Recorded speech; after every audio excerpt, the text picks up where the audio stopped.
Hey, welcome to Networking Star. My name is Jeffery Boyle. And here at Networking Star, we meet some of the coolest entrepreneurs on the internet, some thought leaders, some guys that are just doing some amazing things. And today I have with me Jason Von Payne. He is the owner of State 48 Roofing. He also does Sexy Sales Summit, and he also has a podcast called the Sexy Business Status Podcast. And so, cool names. Jason, thanks for being with us. Jeffrey, thanks, brother. Pleasure is mine. So how in the world did you decide to name it the Sexy Podcast and the Sexy Sales Summit? So I own a roofing company called State 48 Roofing. And those that live in Arizona, there's a neighborhood called Sun Lakes in southern Chandler, a 55 plus community. And about 5 years ago, there was a lady, older lady in her 80s, that we redid her roof. And she looked at me and she said, "That's a sexy roof." And I was like, okay, I'm going to run with it. So I created a hashtag called Sexy Roof Status. And that's actually, people know me more by my hashtag than my own company name now. But I used that. And then I had to rebrand my coaching business. And when I did it, I was like, it's catchy. And the whole point of it is, the reason why it's Sexy Business Status is because nobody wants to go work for a dull, boring, fat, lazy business. And you want to work for something that's appealing and it's sexy and it's fun and it's inviting, it's warm, the culture is there.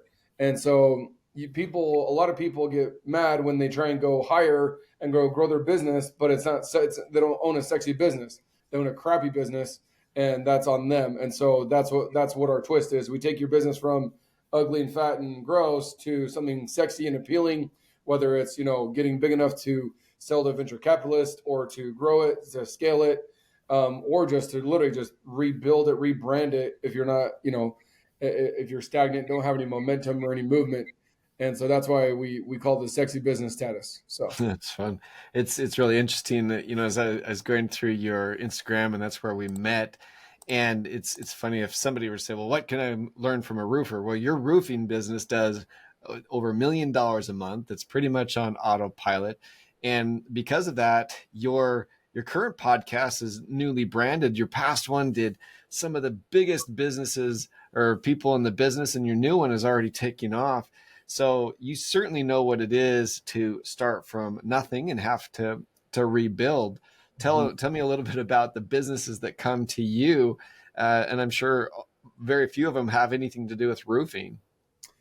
Yeah, there's only a couple of roofing contractors that I personally coach. Most of them are in the contracting space because that's my jam. I didn't build a tech company or a real estate, although I do have people that will come and want to work with us and myself. But it's mostly on the contracting side because at the end of the day, when it comes to contracting, we're all the same, right? You just tweak a couple things here and there for your niche, but a roofing, plumbing, HVAC, solar, pest control, you name it, carpet cleaning. We have the same baseline. Our clients are the same. The approach is the same. The sales process is the same, 95% of it. And so a lot of them, one of my buddies, Brandon Dawson, who owns Cardone Ventures, and he's partners with Grant Cardone. He teaches that the average business owner, small business owner, there's millions of us, right? Nationwide. The average small business owner has less than 10 employees, does less than $2 million in revenue, and goes out of business in 3 years. And that sucks. And so I see it, I feel it, I see it everywhere from people in their marketing and their lack of marketing. And I'm like, I don't know. I've worked my butt off to really develop that in my business. Like I said, going from scratch, no helper, no financial support, no partners, no nothing. Built it from the ground up in 40 months to be doing $1 million a month in revenue. And that's simply just by guerrilla marketing and going crazy and being everywhere. And that's what I want to do. That's the reason why my coaching program exists, because I don't think you need to be that stat. And I think if you just have somebody that will push you and that will coach you and keep you accountable and show you what they did and how they did it. I have guys that are, never even cleared $1 million in a decade, being in business for a decade. They've never cleared $1 million, and they're already starting to do that. And guys that are doing 1 to 2, now they're doing 3 to 5. Had my first guy do over 6. And And so that is way funner than putting on a roof. That's for sure. No kidding. You, I've put on a couple of roofs, and I can think of a lot of things that are more fun than putting up a roof. Yeah. But one of the things that I saw on your Instagram, you're talking about negativity has no place in your life, and you're now in your mid 30s, and before you turned 30, you just right before you turned 30, you started to get into all of this personal development, and now it's something that's really a part of your life. A lot of times people that are looking for success sometimes will mock the personal development stuff. What do you have to say as it relates to how it's impacted you? The ones that don't focus on personal development are the ones that need it most. And those that focus on personal development, the big wigs, the Hermosis, those guys say, someone that's doing more than you and doing bigger than you are never going to hate on you. It's always the dudes that are doing less than you. That goes from weight. I neglected my weight big time and my physical health while I was growing my business. And it shook me personally, messes with your head and the mental side of things.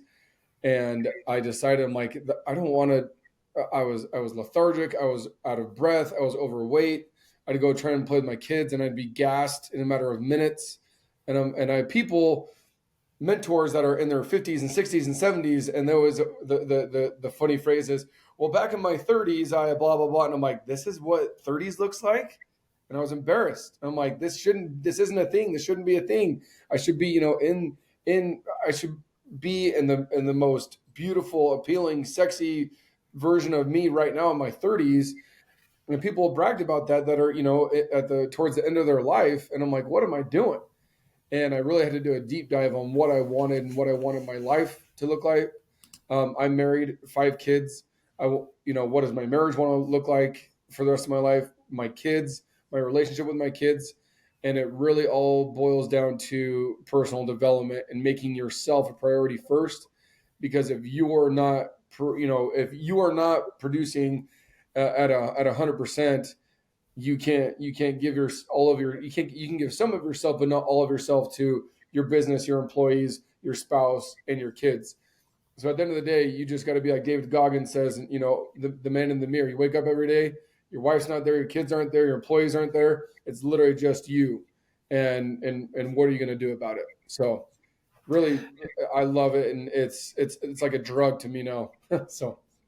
Yeah, I certainly I became a personal trainer just because I enjoyed it, and had a lot of people asking me as I went through my personal journey as an entrepreneur. A lot of times, well, not just an entrepreneur, most people neglect their body, and the body's the powerhouse. It's you can have a strong mind, but if you don't have a strong body, you're not going to be able to keep up to it. And so I think one of the Yeah, for major sure. things, I used to have an assistant that would remind me if I were too cranky, I needed to go to the gym for a bit to get out of the office. And it really does become such a part of what you're doing. And without it, it's really hard to power your entrepreneurship. So you obviously built up very successful businesses, and but a lot of the mentoring you do, and I'm a huge believer in the mentoring. There's so many studies that show how much more successful you'll be with a mentor. What do you think that the main responsibility of a mentor is to the mentee, and what's the mentee's responsibility to the mentor? So as a mentor, um, I'll give your money back if you're not getting results with me, but not 99.9% of the time, it's because you're not putting in the work. But as a mentor, my opinion is your job is to show them where you are and how you got there. And then I always call it like Zelda, right? Like all the shortcuts. I'm born in '87, so I'm the '90s kid, right? So Super Mario Brothers and all that stuff. The cheat codes. There is a way to cheat business. There just is, and it's not. We think cheating as unethical or marital stuff. Cheating in a good way. That is what a mentor does. A mentor shows you the steps, the ways, and the different little cheats and shortcuts that you can take in order to get where you want faster. right? And that's from building a business to financial success to more money in your bank account, all of the above. It's just like a trainer. Why do you go to a personal trainer? He knows exactly he knows what you need to eat, when you need to eat it, how you need to eat it, when you need to work out, how you need to work out to get X results. Or you can walk into EOS or Lifetime or Mountainside and try and do it by yourself, and you might get there. And most people do get there if they have the discipline to it. It just takes them longer. So the question as a mentor, your job is to bridge that gap and shorten that gap of success for your mentees. Now, as a mentee, it's the other way around. It's do what this guy says because he knows what he's doing, and that people want to work with people who they know, like, and trust. So if you know, you like, and you trust your mentor and you're the mentee, you shut up and you listen and you humble yourself and you become coachable and you implement the things that he teaches you to do. And as you do those, you will naturally see success because that's what he did. And you also got to be relatable, right? It can be like, well, back in the 90s when I was this, like, dude, no, it's not a thing. Like, what are you doing right now, right? Actual results and successes that you're having right now as a business owner and as a mentee, you see what they're doing. And they always say model, mimic, master, the 3 M's, right? So when you model, you mimic, and you master things that the other greats are doing as a mentee, that's what you want to do is you want to, more than anything, don't just humble yourself, check your ego, and know that the reason why you got a mentor is because you're not where you want to be right now. And you might know where you want to go, but you want to get there faster. And a mentor is going to do that. The right mentor is going to do that all day. Yeah, there's no question. I'm a baseball coach too. I've got a bunch of sons. 4 of my 5 kids are boys, and we love baseball. And as I coach the different kids, the ones who actually don't take that I know attitude can make huge gains. And I think that's the same too with the people that you mentor. If somebody comes in and claims to know it and it's not going to be open up to your suggestions, they're never going to have the results that you have. What would you say that, you talked about Grant Cardone just a little bit ago. Grant Cardone recently did that experiment of starting with nothing and proving that he could still make it. And you've had to do that. You've had to start and restop a couple different things with what you've done. What's the number one secret that you would tell a brand new person who either got beat down from a previous experience, lost a job, or just saying, you know what, I'm a young guy or young gal and I want to start and become a successful entrepreneur? What would you tell that person? Act fast, move fast. Anything you do it fast. Make decisions fast. I owned a business, or it was a 3-way partnership, and we made decisions very, very quickly because it was a 2/3 vote, and there was no emotion. Brandon Dawson teaches that, right? So is Grant. No emotion in business. The only emotion that's allowed in business is the emotion of celebration. And when he goes to making a decision, it's a 2/3 vote. Yes, yes, we move forward. No, no, we don't. And what happens is we want to research stuff. We want to look into it. We want to talk about it. We want to think about it. We want to pray about it. We want to blah, blah, blah, blah, blah. Okay, while you're doing all of that, the other version of you that would just implemented something is already light years ahead of you. And I just within the past 90 days, I had to make a big change in my coaching business. And I left a building and a setup, everything that I had tricked out. And within 10 days, I had the exact same thing, was already pressing record for my first podcast within 10 days of basically starting with a blank sheet. And I know people that will spend days or weeks or months and eventually never, a lot of times, on starting a podcast, on starting to put content out there on social media because they want the right camera, they want the right lighting, they want the right backdrop, they want the this and this and that, and whatever. And what it comes down to is money loves speed. And so the faster you can implement whatever it is you want to do. Perfect example, you reached out to me when this morning? Yeah. Case in point, you reached out to me this morning. You said, hey, I'm going to hop on my podcast. And I looked at my calendar. I was like, oh, I could do Thursday or Friday. I'm like, I have room today between this meeting and this meeting. Boom, let's do it and be done. Right? Not in a bad way, but like, he wants to do a podcast. I know what it's about. He wants to do it. And I'm good at it. And I'm going to be here set up already. Like, let's go. Like, why are you stop pushing things off until tomorrow. Right.